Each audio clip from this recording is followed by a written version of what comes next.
Moje ime je Nikola Unković, ja sam doktor bioloških nauka, docent i naučni saradnik na katedri za algologiju i mikologiju Biološkog fakulteta Univerziteta u Beogradu.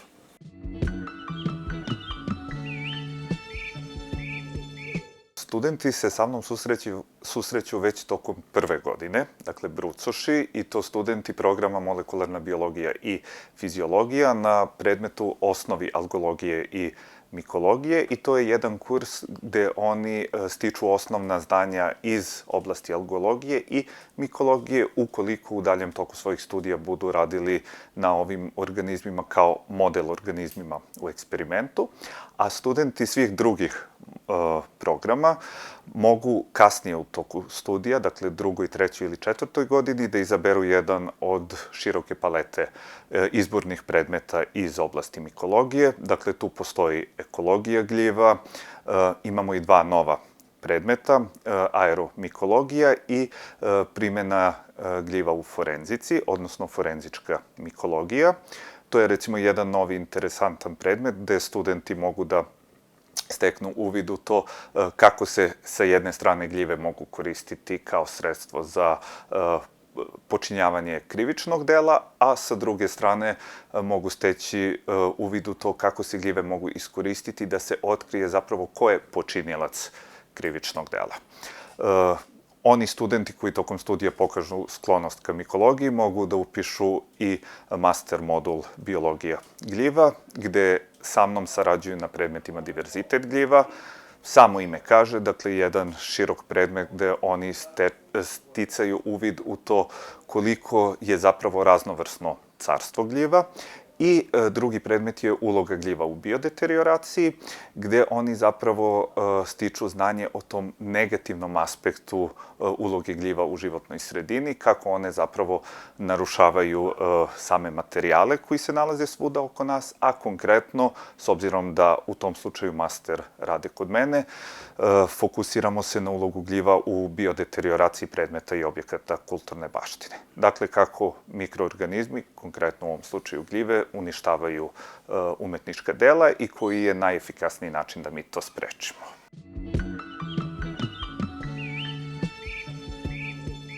Dakle, ja sam sklonosti ka biologiji pokazao još tokom osnovnih studija, 5. razred osnovne škole, kada smo se i prvi put svi upoznali sa biologijom, već sam tada shvatio da je to praktično, da kažem, prirodna nauka sa kojom sam ja odmah kliknuo, a da ću odlučiti da upišem biološki fakultet sam shvatio u drugoj godini srednje škole. Sasvim slučajno sam se zadesio u blizini jednog razgovora u gradskom prevozu gde su dve devojke diskutovale o mogućim fakultetima za upis i između ostalog su spomenule i biološki fakultet Univerziteta u Beogradu, gde se meni onako upalila lampica i rekao sam sebi da, to je ono što i ja želim.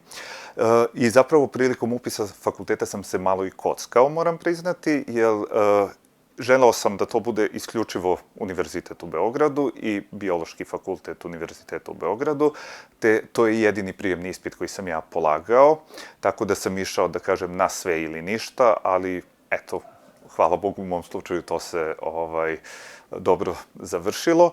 Nije bilo nekih posebnih problema tokom studija. Studije su bile, meni barem, vrlo zanimljive. Za mikologiju sam se odlučio u 3. godini studija. Prosto, tokom studiranja sam shvatio da me sadržaj iz oblasti mikologije najviše zanima. Do tada sam već polagao nekoliko predmeta i prosto sam shvatio da je to ono čime ja želim da se bavim. Tu je dodatno bio i onaj moment što u mojoj generaciji time niko drugi nije želeo da se bavi, što je meni onako bilo dodatno kao simpatično i podstrek, kao dobro, ja ću da se bavim onda time što drugim studentima nije zanimljivo ili nije bilo interesantno u tom momentu. Tako sam i došao na ovu katedru. Kod profesorke Milice Ljaljević-Grbić sam odradio jedan veoma interesantan master na temu interakcije gljiva i nanočestica ugljenika u saradnji sa Univerzitetom u Novom Sadu, Prirodno-matematičkim fakultetom, a kasnije sam i na njen poziv da upišem doktorske studije odlučio se da pristupim i tom nivou obrazovanja i zajedno smo onda počeli da radimo doktorsku disertaciju iz one oblasti koju je ona praktično osmislila u Srbiji, a to je uloga gljiva u biodeterioraciji predmeta i objekata kulturne baštine.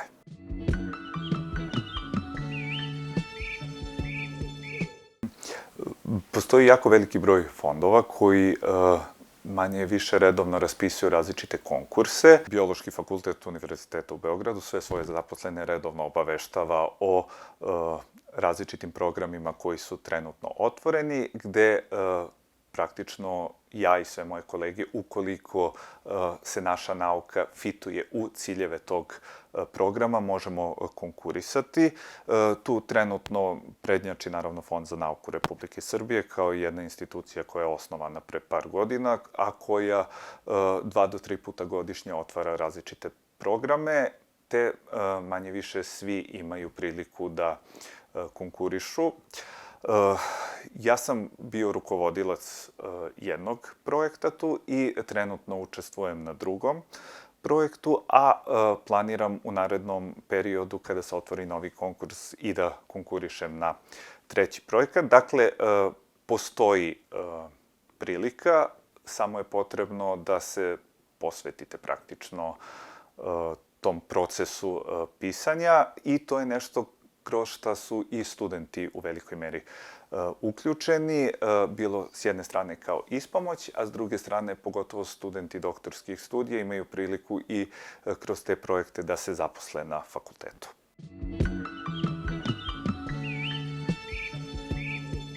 Projekat Protekta, kojim sam ja rukovodio, je projekat iz programa PROMIS, Fonda za nauku Republike Srbije, i to je program koji je bio namenjen mladim istraživačima da se oni obuče da rukovode projektima. To je bio pilot program Fonda za nauku i tu sam ja posebno ponosan, kako na sebe, tako i na moj tim, što smo dobili projekat gde je jedini na fakultetu, gde je nosilac biološki fakultet i svi članovi projekta su bili sa biološkog fakulteta. Projekat je realizovan u saradnji sa Republičkim zavodom za zaštitu spomenika kulture, Zavodom za zaštitu spomenika kulture grada Beograd i Muzejem nauke i tehnike Beograd.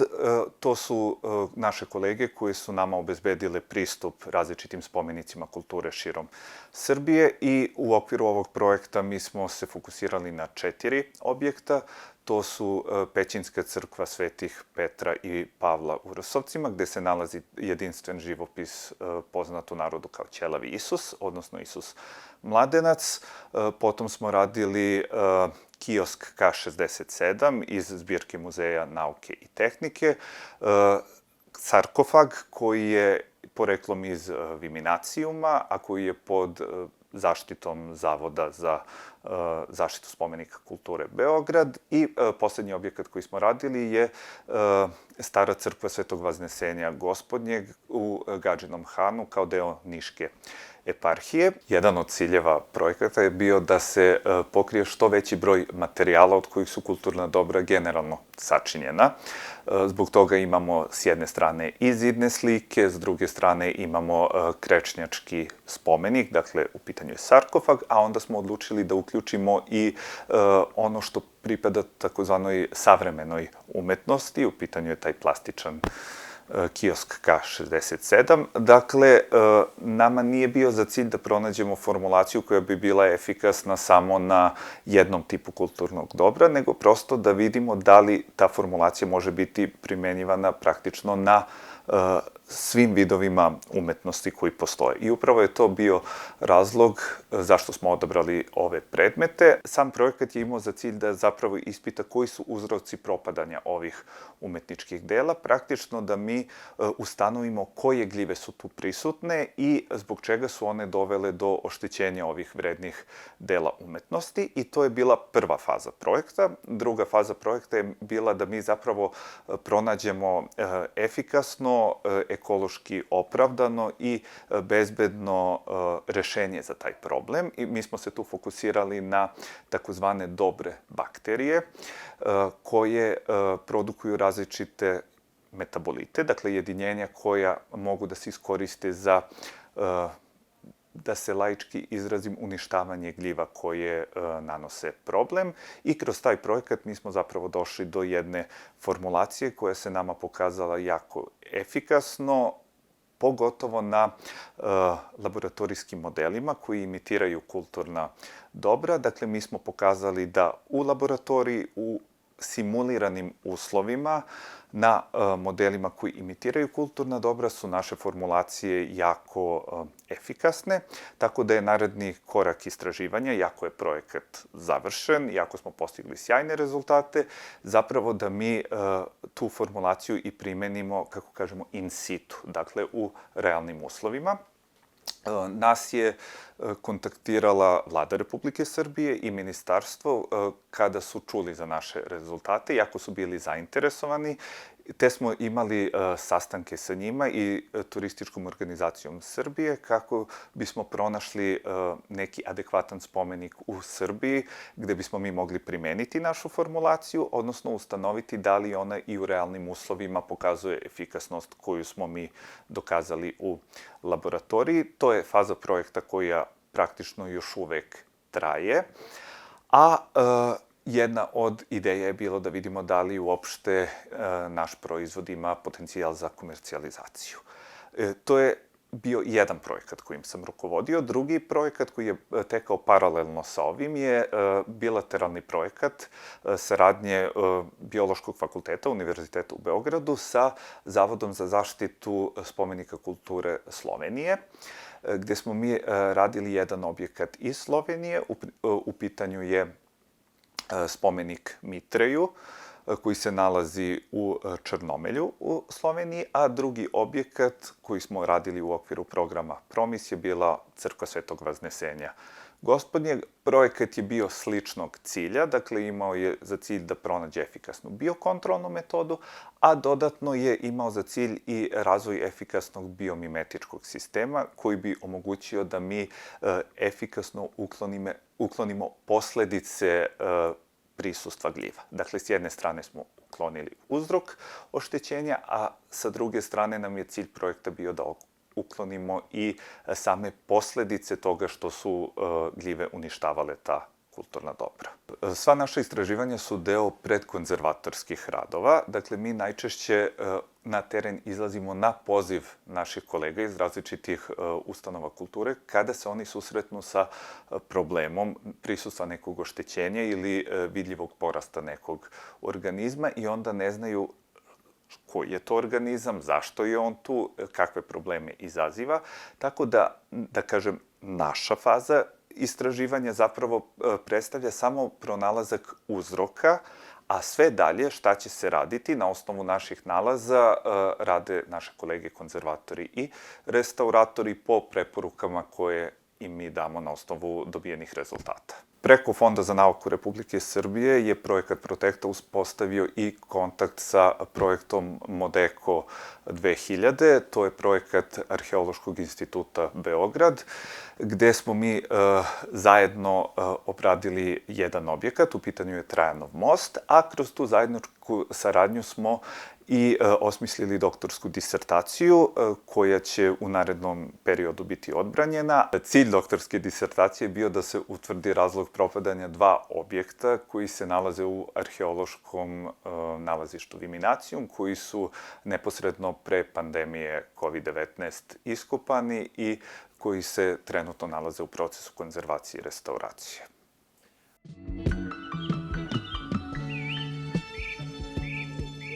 Studenti su takođe bili uključeni u ove projekte, pre svega studenti osnovnih studija kroz takozvane stručno-istraživačke projekte. Dakle, nama se redovno javljaju studenti sa željom da ispomažu u laboratoriji u cilju zadovoljavanja uslova za polaganje tog stručno-istraživačkog projekta, tako da su oni u različitim fazama eksperimenata bili uključeni i kroz to su sticali osnovno znanje koje je neophodno za rad u jednoj mikološkoj laboratoriji.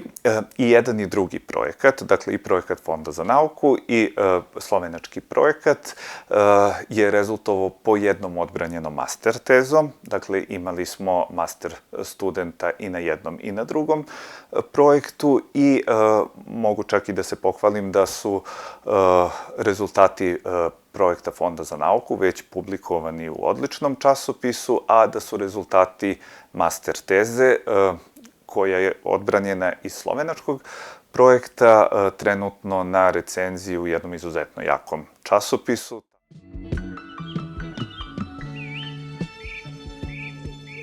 Biološki fakultet treba da upišu svi oni đaci koji vole biologiju, koji praktično vole život i živi svet, jer ovo je pravi fakultet za njih. Jedna od glavnih predrasuda sa kojim sam se ja susreo prilikom upisivanja fakulteta je bilo to pitanje, a šta će ti to?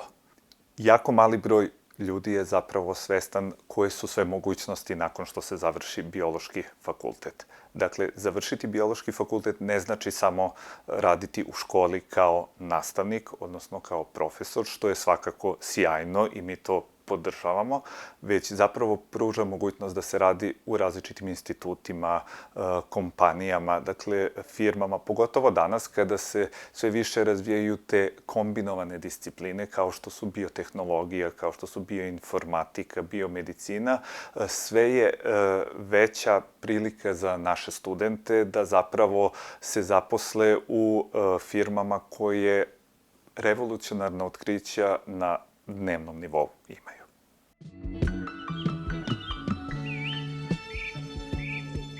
Biologija kao naučna disciplina je poprilično široka. Svi znamo šta to sve biologija podrazumeva i prosto vas kao studenta ne može sve da interesuje. A Biološki fakultet Univerziteta u Beogradu praktično kroz svoje kurseve pokriva sav živi svet. Te su naši studenti, da se tako simpatično izrazim, primorani da uče sve.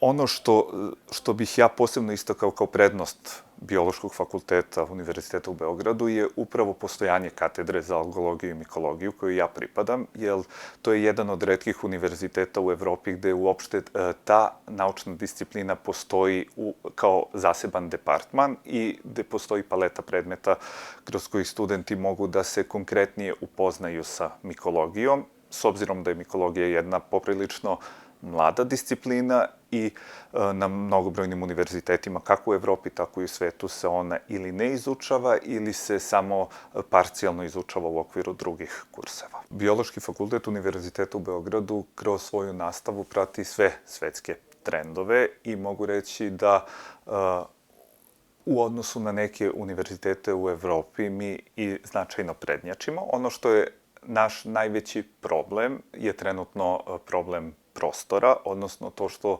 fakultet nema zgradu, ali nadamo se da će se to u budućnosti bliskoj rešiti sa otvaranjem Biofor kampusa, gde će jako veliki broj fakulteta učestvovati i instituta, što će značajno doprineti i samom poboljšanju studija, pošto će Biofor kampus biti praktično centar znanja za sve one nauke koje imaju taj bio prefiks u sebi.